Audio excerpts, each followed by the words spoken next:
Shalom, shalom. Sorry. Shalom, shalom. First, I'd like to give all praises unto YAHAWAH, SHAM, YAHAWASHI, RACHAA, QADASH, and double honors unto the apostles and elders of Great Millstone, and honors to you brothers out there in the highways and the byways, teaching this word in all sincerity and in truth. Shalom to you brothers and sisters listening and learning and supporting the ministry. Shalom. And I want to respond to this video. Make sure you check this elders channel out. GMS Fake Sit Downs 144K.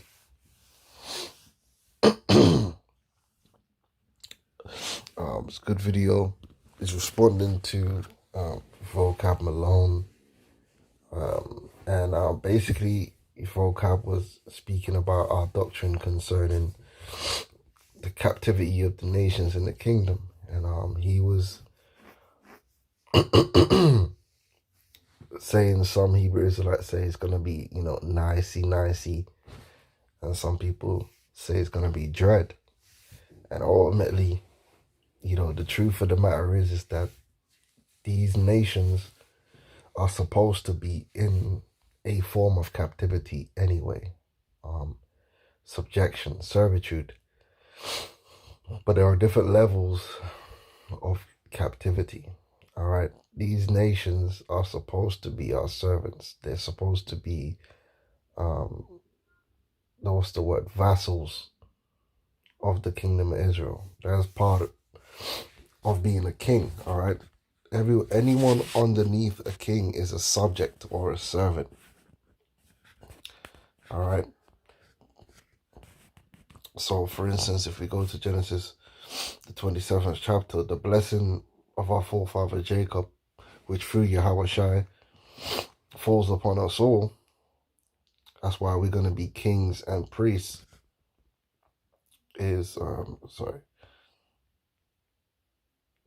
27:29, it says, "Let people serve thee, and nations bow down to thee.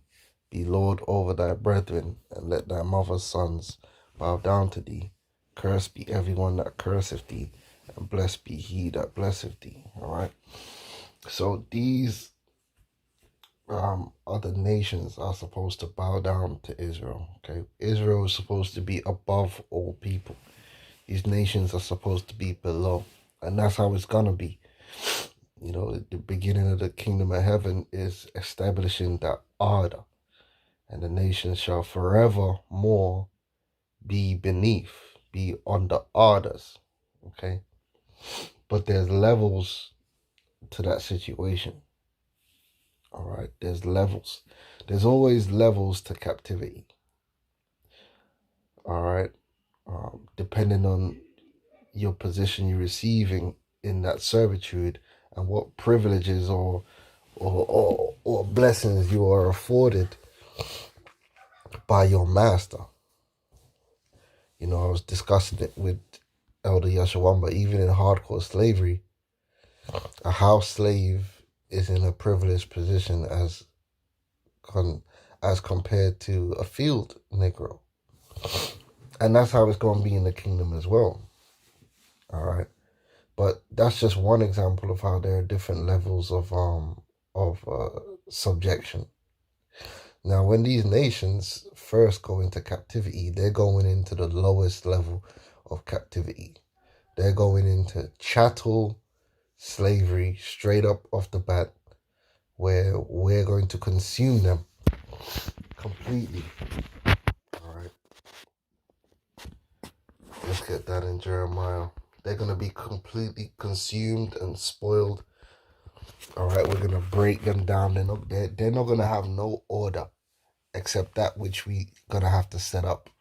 They're not going to have no government. They're not going to have none of that. They're just going to be heathens in chains. All right. And that is because there's not going to be no need for them to have no governments. All right. Because they're going to be under punishment. All right. Let me show you Jeremiah. We're going to break them down. All right. Jeremiah 30:16 says, therefore all they that devoured thee shall be devoured. All right.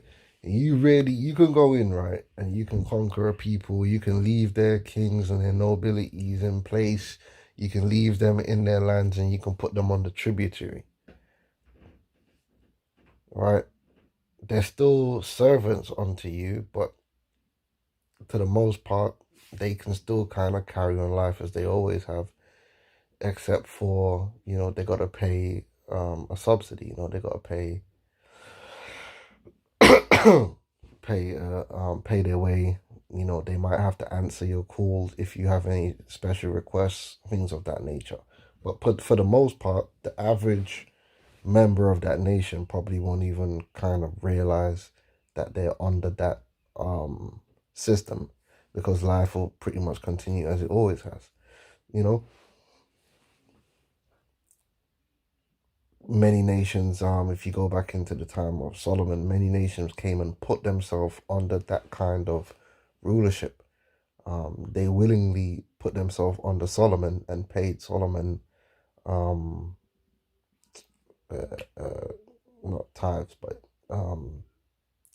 what's the word I'm looking for? Paid him his tribute yearly, and it would have been under that system where they weren't under no rigor, if you know what I mean. Okay, they still would have had their kings, their nobles. Most things would have been the same. Things would have started to change as the effect and the influence of Solomon came upon those nations. But in terms of you ain't gonna have Israelites coming through your neighborhood with armies, and there's different levels. All right, you would have still had your own people policing you, that kind of thing. All right, there's different levels. When you get devoured now, it's literally the army comes in, they start murking off the situation. They kill most of the soldiers. The nobility getting stripped, killed, all that stuff. The total disassembling of your nation, man. You being broken down. Everything you own is no longer yours. All right, that's what it means to be devoured. Therefore, all they that devour thee shall be devoured. Okay, that happened to us. And all thine adversaries, every one of them, shall go into captivity, and they that spoil thee shall be a spoil, and they that prey upon thee will I give for a prey. All right.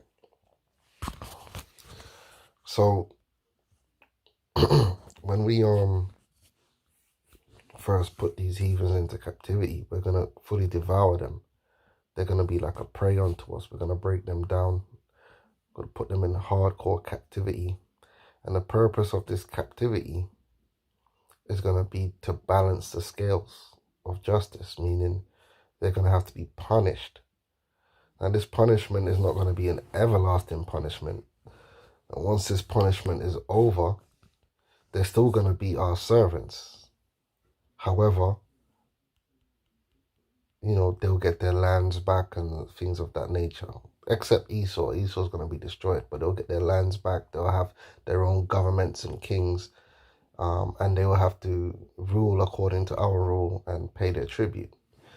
All right? But that first portion of the captivity is a key word, is punishment. And Vocab, he doesn't like to, when we talk about that, and he tries to paint us as evil, but it's not evil. Because even in his society, they have punishments. All right?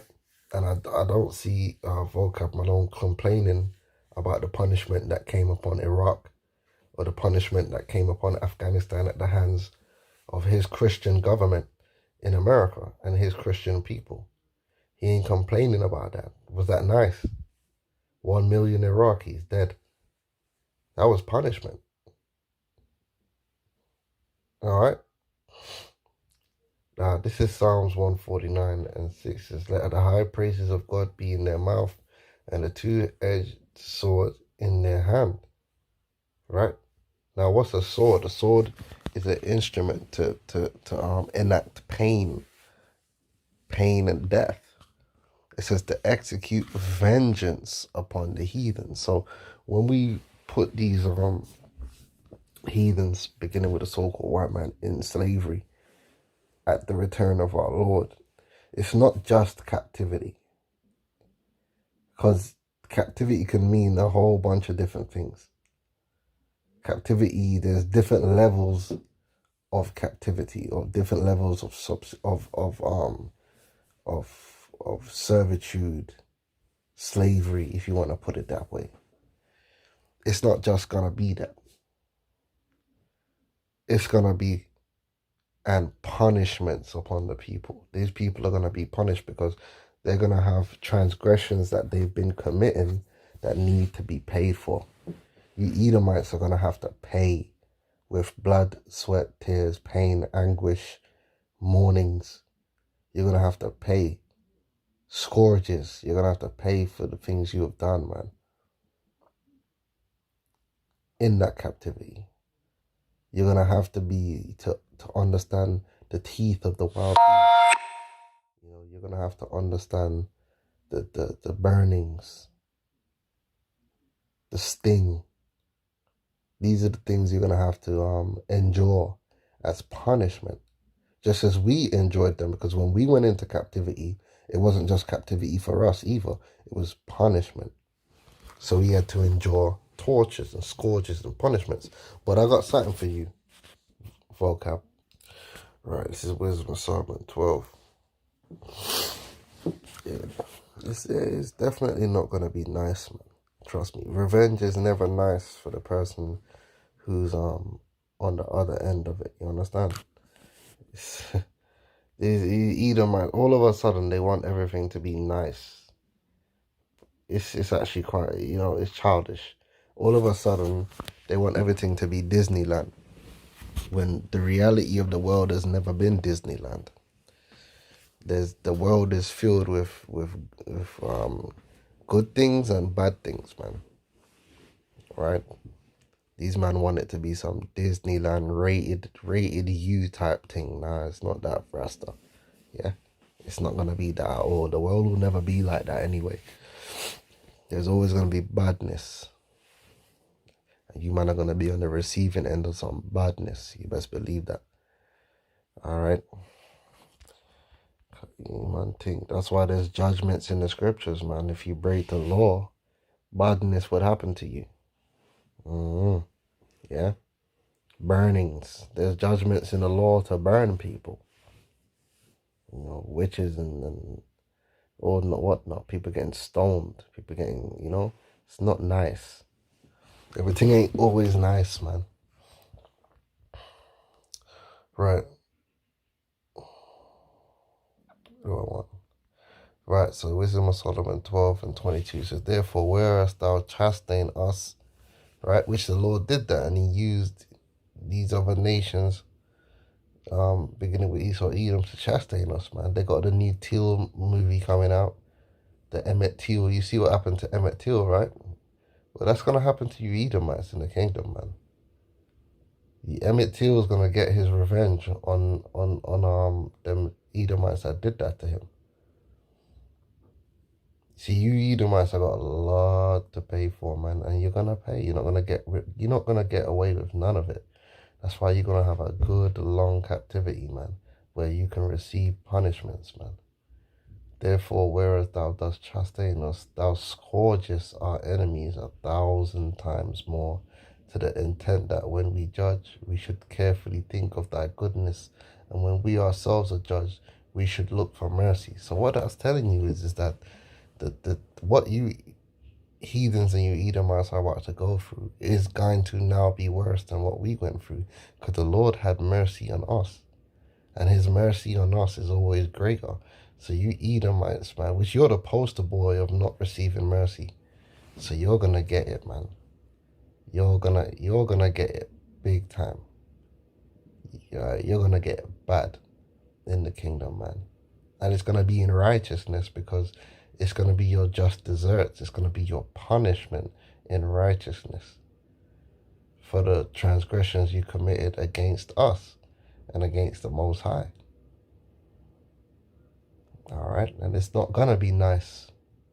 It's gonna be terrible for you, because we're gonna be able to access everything that you've done, man, in the spiritual Google, and we're gonna come up with ways to properly amend and correct you. Yeah, man, it's gonna be peak for you still.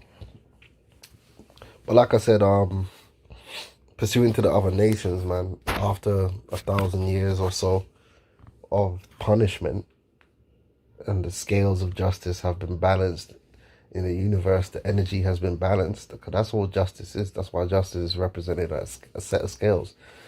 Justice is not an everlasting thing. It just has to be balanced. Once these heathens are suitably corrected, and they've been raised up and been reformed and brainwashed, washed their brains, and they've been re-educated through this captivity, then you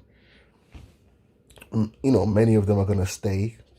They're going to want to stay. They're going to choose to stay, but we'll make them stay anyway if they don't want to. Because we need servants on hand, many of them, but they're going to want to.